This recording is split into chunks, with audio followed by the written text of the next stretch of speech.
भक्तों, ओम नमः शिवाय। श्री शिवाय नमस्तुभ्यम। जय श्री महाकाल। जी हाँ भक्तों, क्या आपका भी जो बच्चा है उसका जो मन है वो पढ़ाई में नहीं लगता?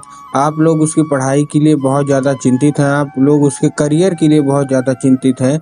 आपको समझ में नहीं आ रहा कि आखिरकार हमारा जो बच्चा है ना, इसका जो मन है ये पढ़ाई में क्यों नहीं लगता। जब भी आप उसको पढ़ाने के लिए बैठाते हो तो इधर उधर के कामों में लग जाता है, लेकिन उसका जो मन है ना वो पढ़ाई में बिल्कुल भी नहीं लगता। तो ऐसे में कौन सा उपाय करें ताकि उसका जो मन है वो पढ़ाई की ओर लगने लगे। आज की इस वीडियो के माध्यम से हम आपको बताने वाले हैं कि आपको करना क्या है। अगर आपने आज का ये उपाय ध्यान से सुन लिया और अच्छे से कर लिया तो अवश्य रूप से है कि आपका जो भी मनोकामना है, जो भी इच्छा है ना, वो अवश्य रूप से पूरी होगी ही होगी। क्या करना है, कैसे करना है, पूरा आपको समझाने वाला हूँ। तो उपाय ध्यान से सुनिएगा, अच्छे से करिएगा। अगर आपने आज का ये उपाय ध्यान से सुन के अच्छे से कर लिया तो अवश्य रूप से है कि आपकी जो भी इच्छा है, जो भी मनोकामना है ना, वो अवश्य रूप से पूरी होगी ही होगी। और अगर आपका बच्चा ऐसा ही है कि उसका जो मन है ना, उसका मन पढ़ाई में नहीं लगता, तो अवश्य रूप से उसका जो मन है ना वो पढ़ाई में लगेगा ही लगेगा। देखिए, अगर आप ऐसा है कि बहुत ज़्यादा प्रयास कर रहे हैं अपने बच्चे को पढ़ाने के लिए, लेकिन फिर भी आपका बच्चा इधर उधर के कामों में ज़्यादा रहता है, पढ़ाई में उसका मन कम लगता है, तो आज का उपाय ध्यान से सुनिएगा।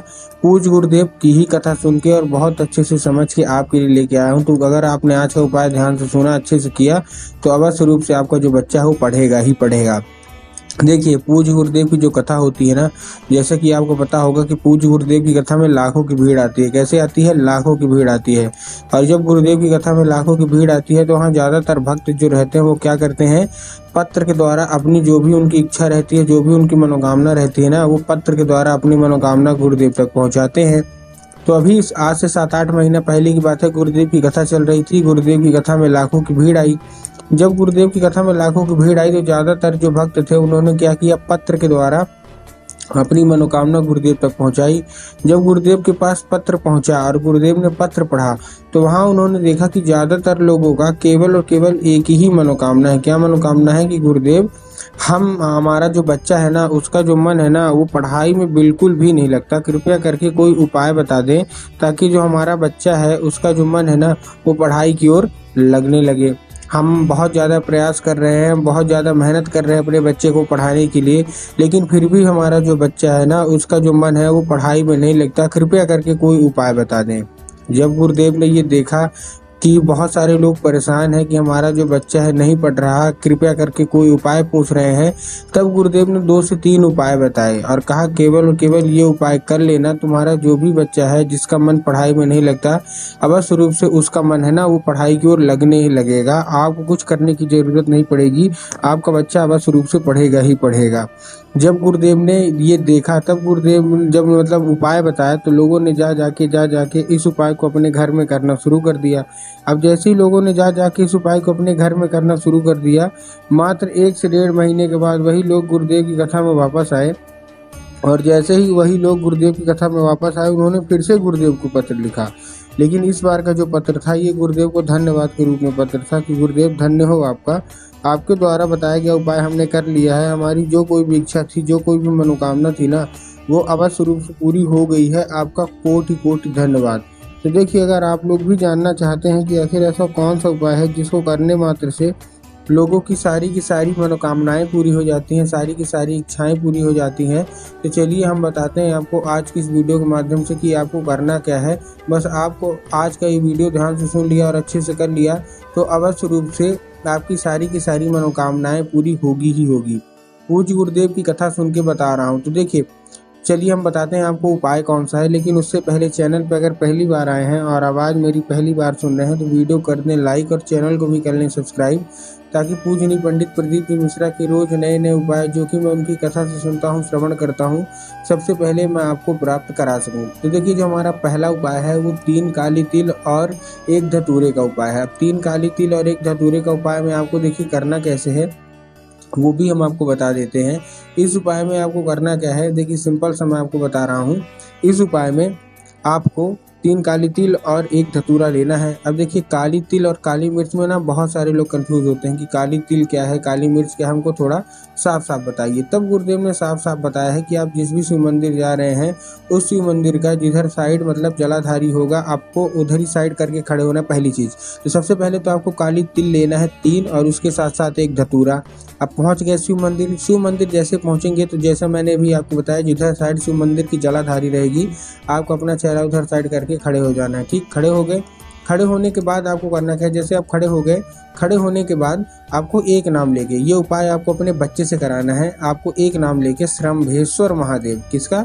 श्रम्भेश्वर महादेव। तो बस आपको श्रम्भेश्वर महादेव का नाम लेके उन्हीं का स्मरण करके आपको चुपचाप क्या कर देना है, आपको अर्पित कर देना है। बस आपने अर्पित कर दिया, मनोकामना मांग ली, बस। पहला उपाय था हमारा ये। जो दूसरा उपाय है वो एक लाल फूल का उपाय है। अब एक लाल फूल का उपाय आपको देखिए कैसे करना है, उसके बारे में बात कर लेते हैं। ये इस उपाय को जितने भी माता पिता है ना उनको करना है, खासकर जितने भी माताएं हैं उनको ये उपाय करना है। अब इस उपाय में आपको देखिए करना क्या है। इस उपाय में सिंपल सा आपको एक काम करना है, एक लाल फूल लेना है।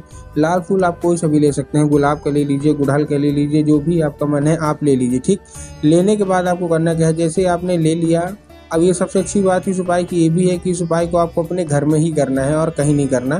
केवल और केवल आप अपने इसको उपाय को घर में कर लीजिए, ठीक। कर लिया, करने के बाद आपको सबसे पहले आपके पूजा स्थल पे, इसमें सबसे अच्छी बात मतलब इसमें जो आपको देखने लायक बात है, इस उपाय में पूजा स्थल में माता सरस्वती की फ़ोटो होना अति अनिवार्य है। अगर आपके घर में माता सरस्वती की फ़ोटो है तब तो ठीक है, लेकिन अगर आपके घर में माता सरस्वती की फ़ोटो नहीं है तो आप घर जाए मतलब बाज़ार जाइए और माता सरस्वती की फ़ोटो लाइए और अपने घर में उनको स्थापित करिए, ठीक। कर दिया, करने के बाद आपको करना क्या है, शाम के समय जब आपके घर में पूजा पाठ होती है ना, तो बस आपको वही लाल फूल अर्पित करना है, किसको? माता सरस्वती को।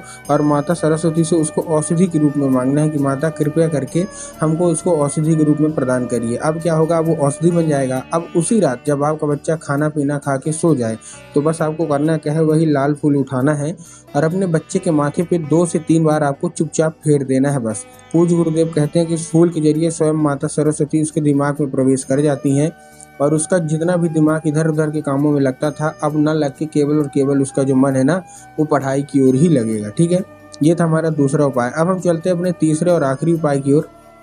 इस उपाय में आपको करना क्या है, इस उपाय में आपको पान का पत्ता लेना है और पान के पत्ते के ऊपर से शहद का लेपन। ये उपाय आपको अपने बच्चे के हाथ से करवाना है, ठीक। तो आपने क्या किया, पान का पत्ता ले लिया, पान के पत्ते से आपको क्या करना है, ऊपर से शहद का लेपन कर देना है। कर दिया, शहद का लेपन करने के बाद आपको करना क्या है, जैसे आपने शहद का लेपन किया, शहद का लेपन करने के बाद आपको क्या करना है, अपने बच्चे के हाथ में दे देना और भेज देना सीधा सीधा शिव मंदिर। अब आपके दिमाग में आया होगा कि हम शिव मंदिर भेज देंगे और शिव मंदिर भेजने के बाद हमको क्या करना होगा कि बाबा भोलेनाथ के ऊपर अर्पित करवा देंगे, जो कि पूर्णतः गलत है। आपको बाबा भोलेनाथ के ऊपर अर्पित नहीं करवाना, आपको माता सूक्ष्म सुंदरी के ऊपर अर्पित करवाना है। अब देखिए, जिनको पता है कि माता सूक्ष्म सुंदरी की जगह कहाँ होती है उनका तो ठीक, लेकिन बहुत सारे ऐसे लोग हैं जिनको यही नहीं पता कि माता सूक्ष्म सुंदरी की जगह कहाँ होती है। तब गुरुदेव ने साफ साफ बताया है कि शिव मंदिर की जो जलाधारी है, जलाधारी के दाएं मतलब राइट साइड में माता सूक्ष्म सुंदरी की जगह होती है। तो बस आपको माता सूक्ष्म सुंदरी की जगह पे आपको चुपचाप अर्पित करवा देना, बस। पूज्य गुरुदेव कहते हैं 1 से 1.5 महीना करके देखिए, आपका बच्चा स्वयं अपने आप पढ़ने लगेगा।